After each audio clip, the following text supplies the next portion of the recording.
Good morning student. आज हम discuss करेंगे जो थर्ड चैप्टर है उसकी मिसलेनियस एक्सरसाइज के बारे में। उसका जो क्वेश्चन नंबर फर्स्ट है वो देखो आप। यहाँ पर इसने ए कोई मैट्रिक्स दे दिया है जिसका ऑर्डर है 2x2 0 1 0 0 और आपने प्रूफ करना है A of identity plus B of A to power N is equal to A of N identity plus में N A to N plus में A sorry B of A, ये हमने proof करना है। तो +1 में आपने चैप्टर नंबर 4 किया था PMI method, principle of mathematic induction, उसकी सहायता से हम इसको सोल्व करेंगे। तो स्टार्ट में हम उसके अंदर क्या लिखते थे n इज इक्वल टू 1। तो आपको जो लेफ्ट साइड और राइट साइड है इसमें जहाँ भी n दिखाई दे उसकी जगह पर 1 रखोगे। 1 रखने के बाद आपकी लेफ्ट साइड राइट साइड के इक्वल आ जाएगी। तो n के लिए 1 के लिए क्या हो जाएगा, ये ट्रू हो जाएगा। तो ये किसके लिए भी ट्रू होता था, k के लिए भी। तो n is equal to k is also true. तो n की जगह आप क्या रख दोगे इसके अंदर, k। तो ये इक्वेशन आपकी बन जाएगी। उसके बाद n is equal to k of assume कर लेंगे हम, n is equal to k of 1 को लेते हैं। तो जहाँ भी n दिखाई दे फर्स्ट इक्वेशन में उसकी जगह आप क्या रखोगे, k प्लस 1। तो a of identity plus b of a to power k plus 1 is equal to, यही आप राइट साइड के अंदर सोल्व कर दोगे। उसके बाद हमने इसको इसके इक्वल प्रूव करना है। तो इसके लिए हम क्या करेंगे, पहले हम लेते हैं इसकी लेफ्ट साइड। अब लेफ्ट साइड में ले दिया A identity plus B of A to power K plus 1। इसको आप अलग अलग भी लिख सकते हो, तो अलग अलग लिख दिया हमने। अब ये जो सारा आपका ये पोर्शन और ये पोर्शन सेम है, ये सारा इसके इक्वल है। तो ये भी इसकी जगह पर आप क्या वैल्यू रख दोगे, ये वैल्यू रख दोगे। तो ये वैल्यू आपने यहाँ पर रख दी, यानी ये इसके इक्वल आ जाए। फिर आप इन दोनों की क्या करोगे, मल्टीप्लाई। पहले हम इसके साथ मल्टीप्लाई करते हैं। ए की के और ए यानी ए की के प्लस 1 हो जाएगा।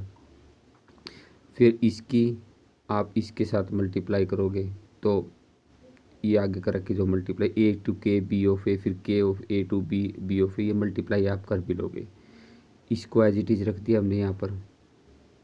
फिर उसके बाद इन दोनों में से ए to K B of A common है तो अंदर बच जाएगा के प्लस 1, ये लिख दिया अभी। और इसको रख दिया हमने मल्टीप्लाई करके ए स्क्वेयर। अब ये देखो आप, जो ये ए स्क्वेयर है, ए स्क्वेयर को आप कैसे लिखोगे, A square is equal to A into में ए। अब ए की वैल्यू ये और ए की वैल्यू, इन दोनों की जब मल्टीप्लाई करो तो क्या बन जाएगा, 0। तो हमने इसकी जगह पे क्या रख दिया, स्क्वेयर की जगह 0। तो इस सारे को 0 बना देगा। तो ये आपकी कौन सी साइड आ जाएगी, लेफ्ट साइड। और यही साइड आपकी कौन सी है, राइट साइड। तो दोनों साइड क्या हो जाएंगी, इक्वल। इसी तरह से इसका क्वेश्चन नंबर जो 4 है, हम सिर्फ वही प्रॉब्लम ले रहे हैं जो आपकी आ रही है या फिर थोड़ी बहुत दिक्कत है, वही सम आपको करवा रहे हैं। बाकी ईजी सम आप खुद भी कर सकते हो। अब जो नेक्स्ट जो क्वेश्चन है, क्वेश्चन नंबर 5 जो उसने मिसलेनियस में दे दिया, show that the matrix B dash A B is a symmetric और skew symmetric according as A is symmetric और स्क्यू सिमेट्रिक। यानी ए सिमेट्रिक है तो B transpose A B symmetric होगा। अगर ए स्क्यू सिमेट्रिक है तो बी ट्रांसपोज ए बी क्या होगा, स्क्यू सिमेट्रिक होगा। तो पहले हम सिमेट्रिक के लिए सोल्व करते हैं। तो बी डैश ए बी का ट्रांसपोज अगर खुद इसी के इक्वल आ गया तो वो कौन सा कहलाएगा, सिमेट्रिक।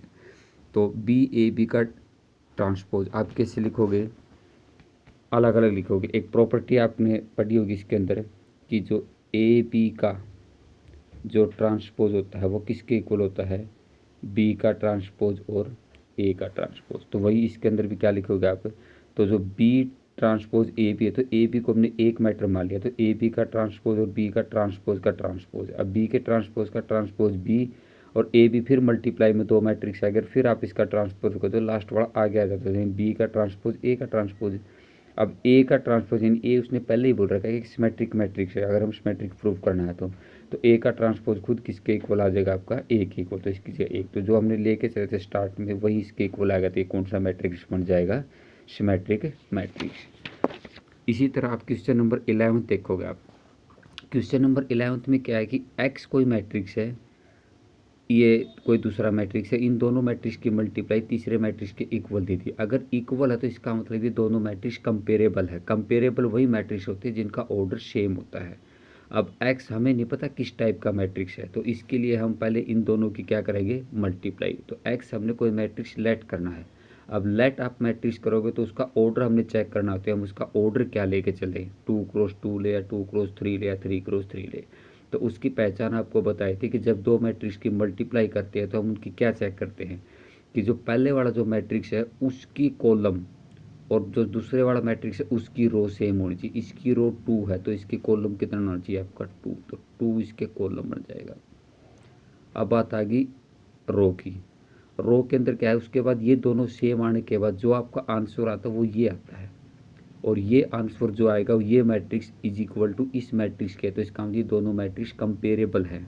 तो कंपेरेबल है तो दोनों का ऑर्डर सेम आना चाहिए, यानी इन दोनों की जो कॉलम है वो तो कितना आ गया 3, और रो आएगा ये जो आप यहाँ पर रखोगे, और यहाँ इसकी रो और कॉलम और इसकी रो और कॉलम, यानी इसका ऑर्डर और इसका ऑर्डर सेम आना चाहिए। तो इसका ऑर्डर और इसका ऑर्डर सेम कब आ सकता है, जब हम इसकी रो कितनी लेंगे 2। तो यानी जो आपने मैट्रिक्स अपने पास से लेना उसका ऑर्डर क्या लेना पड़ेगा 2 क्रॉस 2। तो हमने 2 क्रॉस 2 ऑर्डर का कोई भी एक मैट्रिक्स कंसीडर कर लिया। उसके बाद ये आपका सेकंड मैट्रिक्स था इज इक्वल टू इस मैट्रिक्स के था। इन दोनों की मल्टीप्लाई आप पहले भी कर चुके हो, फर्स्ट रो की आप फर्स्ट कॉलम के साथ करोगे a प्लस 4 भी, इसी तरह इसकी सेकंड के साथ फर्स्ट रो की थर्ड कॉलम के साथ, इसी तरह सेकंड कॉलम रो की फर्स्ट कॉलम सेकंड कॉलम और थर्ड कॉलम के साथ मल्टीप्लाई करोगे इज इक्वल टू आपका इस मैट्रिक्स के इक्वल है।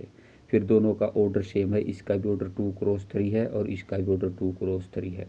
दोनों ऑर्डर को कंपेयर करो, यानी इसका फर्स्ट एलिमेंट इसके फर्स्ट एलिमेंट के इक्वल, इसका सेकंड एलिमेंट इसके सेकंड एलिमेंट, इस तरह से लिख के आप इन दोनों को एक लीनियर इक्वेशन बन जाएंगे 2 वेरिएबल में। इन दोनों को सोल्व करके 10th क्लास में भी आप करते हैं, इसके साथ ए बी और सी की मल्टीप्लाई आप कर सकते हैं। फिर भी अगर किसी भी बच्चे को कोई परेशानी हो, कोई समझ नहीं आता हो तो वो कमेंट बॉक्स में लिख दें। धन्यवाद।